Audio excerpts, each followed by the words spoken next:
Wolfie the Jimny has taken us on some amazing adventures, but I must concede, can get a bit noisy in the cabin of these capable 4x4s.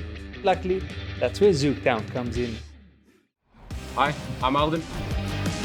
I'm from Zook Town, as you can see. My name is Roz. I'm also from Zook Town. Zook Town is essentially a community of people who are all about Zook and just live the Zook life. Whatever you can do to Zook, we do it. So recently, Zook Town has started thinking of sound deadening. Now, what we're doing is we've got this Dr. Artex product. This will dampen the vibration coming from the road, coming from your wheels, coming from your engine, your firewall. All those noises is fundamentally vibration. Firstly, you're going to be stripping this car down to the metal. A lot of people find this quite intimidating. That's why we started this. So we'll end up coming out to the people. We'll be stripping down the vehicle. We'll be applying the product and putting the car back together. Yeah, so let's get started. Work from the back all the way to the front. The seat's base just clips loose. You can just put your hands under it, give it a little nudge and another nudge. Give it another clip there, it will pop loose. This one's already loose, but that's it. Then your seat's out, basically.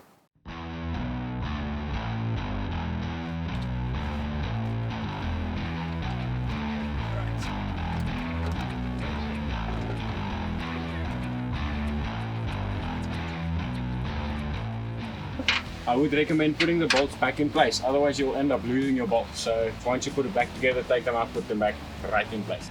So this back panel comes off fairly easily. It's got a bunch of those little plastic clips on the inside, so you just need to find them, because if you don't apply the force where the clip is, it might just pull it in the wrong way. So you actually use the tool to feel them out. Maybe I can feel one, push it off. And that's why these plastic tools work great, is you don't necessarily damage the paint like you would with the actual screwdriver or whatever you have lying around in the garage.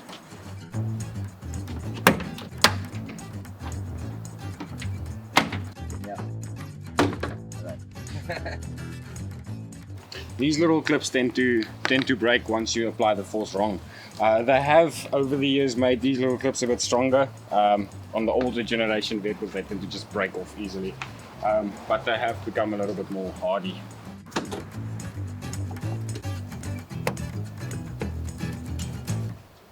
When removing the plastic panel, always just keep in mind you still have your 12-volt socket connected.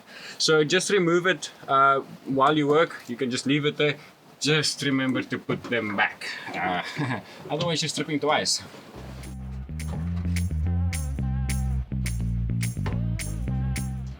The best part is you find your long lost keys.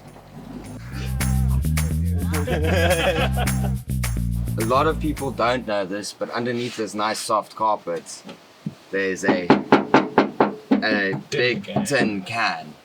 So a lot of the sound that you hear is coming through this. Every little rock that you kick up, every little bump that you go over, things move, and this is a very easy medium for the sound to resonate through. So what the product does is it sits on top of this and it basically just lowers the resonant frequency of the material that it's attached to. That's exactly why we're using two different thicknesses.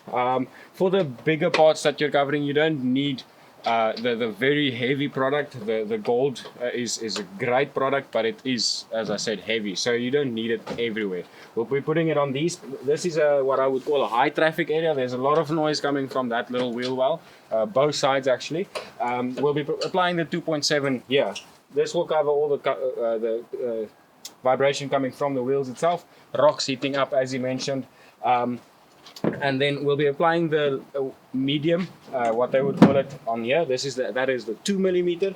This will cover the whole panel. We're cutting them into templated sheets just to make them fit nicely, but that will absorb all this tinniness that comes from the body itself. It will absorb all of it. So one thing about removing the seats is you have to be very careful with the driver's side. You know when you get in the car and you start driving and there's just this annoying thing pinging for no reason until you like put this thing called a safety belt. It's a safety belt warning switch. So it's a little loom that's connected to your safety belt hatch. It's just got a switch under the seat that you need to remember to take out, because once you've undone these screws and you're like, okay, thank God it's done, I can just pull the seat out. You do that, you're gonna rip the wiring.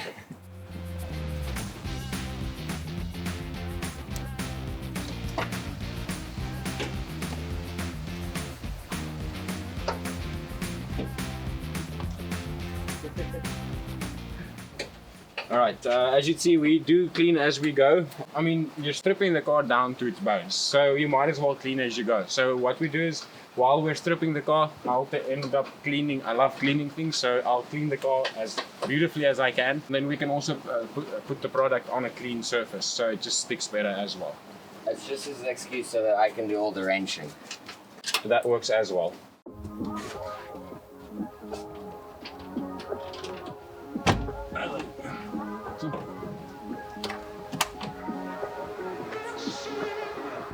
When you're taking the carpet out, Gentle motions. gentle motions, try not to pull too hard on the edges, etc. You'll notice under the dash it hooks over the tunnel. That is the hardest part to get out.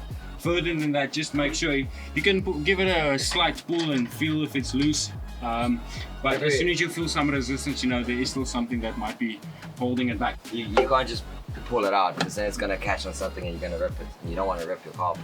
Do not yeet it. Definitely don't yeet it. So here's the petrol lever. For example, this is one of the things that your carpet will catch on and it will rip, because it's already got a slit for you to move it through, but that's a weak point for the carpet to tear. You'll see it just folds open, and as you fold it over, you just want to lift it slightly so it pops through, just like that. Once it's through, then you're good. Very cool. Let's come after that, bud. Yep.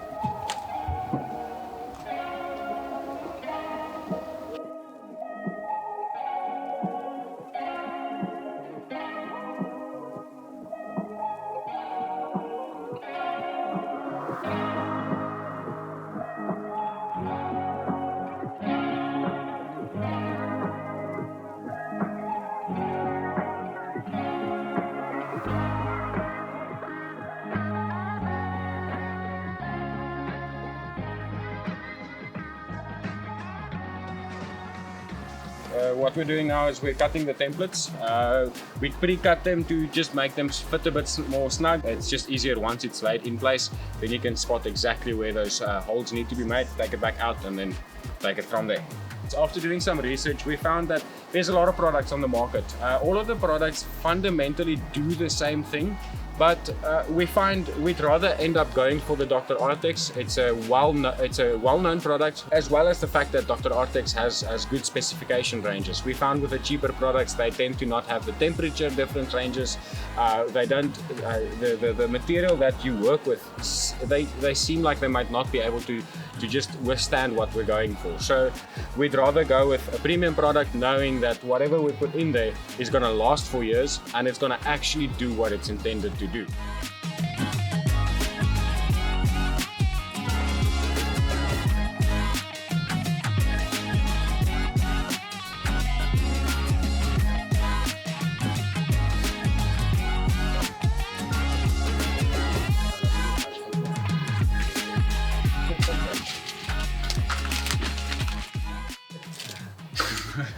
As you'd see, the product, the black part is what they would call the butyl. Well, that's what it's made of. It consists mostly of a 2.7 thickness of this, and then it's like a tin foil top. It's fairly malleable. As you see, we've actually got it in quite a lot of in most of the creases. It's very, very sticky. So once you put it on there, you might as well forget about it, because you're not getting it off again.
are going to be applying some of the 2.7 mil on the tunnel here.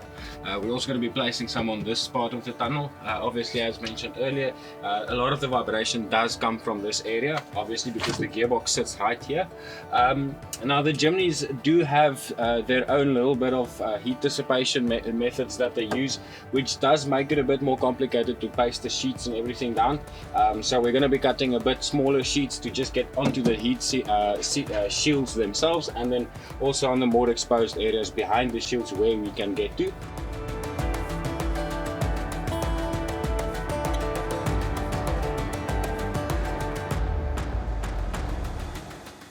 You'd notice that I have cut all the grommets out normally besides this one. This is one of the little rubber grommets that comes with in the Jimnys. Most cars actually have them. They usually tend to have these.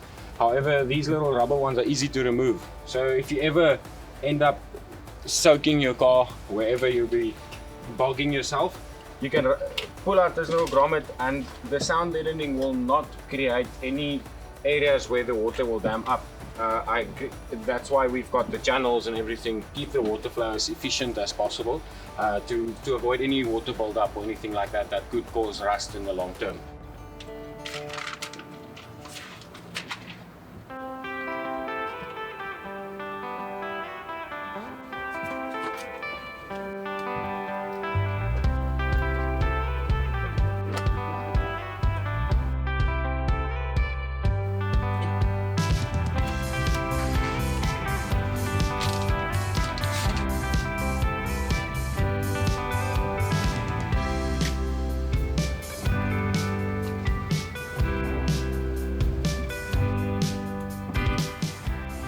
Alright, at the moment we've basically finished most of the cabin so far. We've done the floors, we've done the wheel arches. Now comes one of the more intricate processes, and this is the back door. Now, as you'll see, there's this plastic over the openings. This basically just blocks a lot of the dust that might still come into the door itself.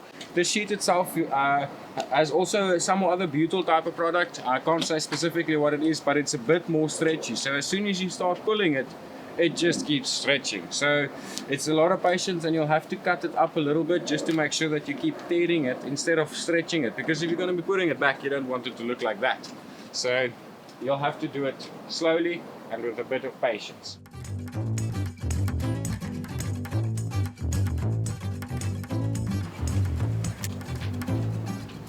Right, now we've got full access to all the panels. We can get our hands in quite well. We'll be using smaller cutouts. Once again, it would be the heavy. We're using small ones just so that we can get the panel in there and then take it to where we're going to be pasting it on the door itself. If you had a big panel, you would have ended up folding it, and that would just cause more frustration than success at the end of the day. Now I can just take the little non-stick off, and then I can fit it right in there, drop it back down, and stick.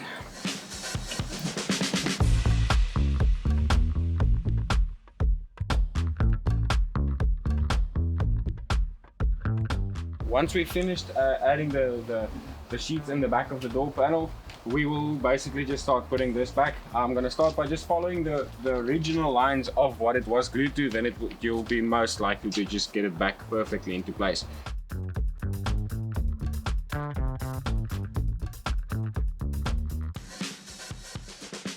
Next up, we're going to be doing the door panels. The door panels will be very similar to the back door. Sounds horrible. There we go. No clips broken. Alright, so for the door, what I'll be doing is I'm doing a long sheet from here to here. There is strength members in the door that keeps the window at bay, etc. So we are quite limited with the type of sheets. We can't put big block sheets, we'll have to put long strips. So we'll be doing a strip here on the top and then a strip here at the bottom.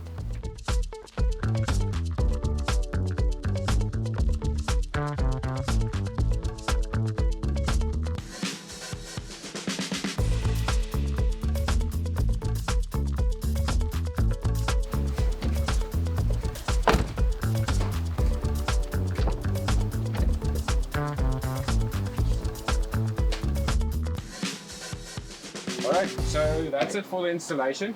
We've done the back, we've done the front.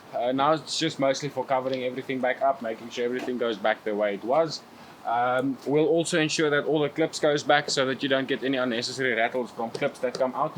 When you take the door panels off, sometimes they tend to climb out of their little groove. Just slide them right back in, and then you can go and place the door in. Just place the clips at its spot and just start popping them right in. They should go in with minimal fuss. Just keep in mind that the door needs to be hanged first, because it does have a little bit of a lip here that goes over this area here. So we hang it, and then we just align the door panels into the right places. It needs to align there, it needs to align around the corners, and then you would just start popping them back in.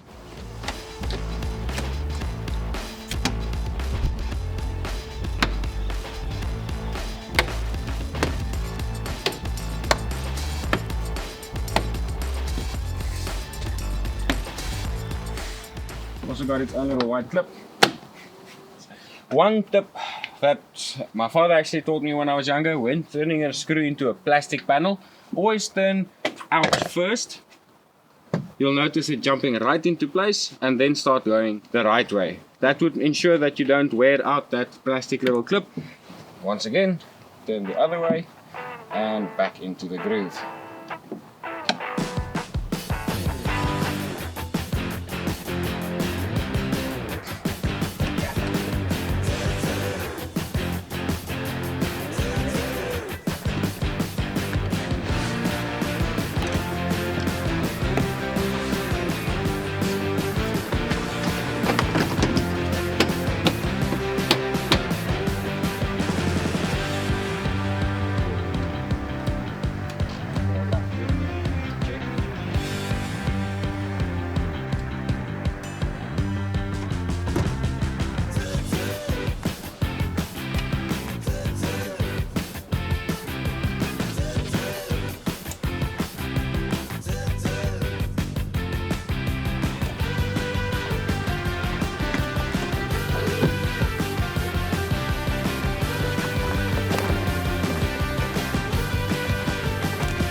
Alright, that's the sound deadening done. All the panels are back, the seats are back, the carpets have been reinstalled.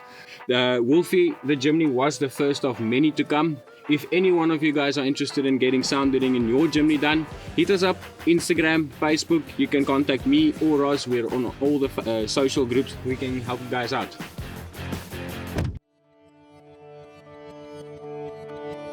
And of course, with the sound deadening done, I couldn't wait to take Wolfie the Jimny out for a drive.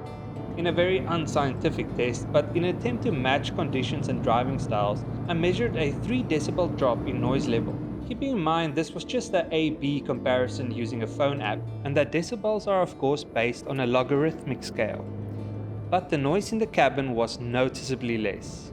In an attempt to try and put it in anecdotal experience, the difference is major. You know when you put noise cancelling headphones on? Or described by my wife as the feeling when your ear slams halfway shut like in an aeroplane. That's the difference the sound deadening makes. Long drives are even more noticeable as hearing fatigue is greatly minimized. What I appreciated from Zook Town was the clever templating of the sound deadening product that allowed for efficient application that also minimized unnecessary weight to avoid crossing that point of diminishing returns. So Wolfie the Jimny highly recommends. If you enjoyed this video, please like and subscribe, as it will give me an indication of whether I should make more of this type of content. See you next time.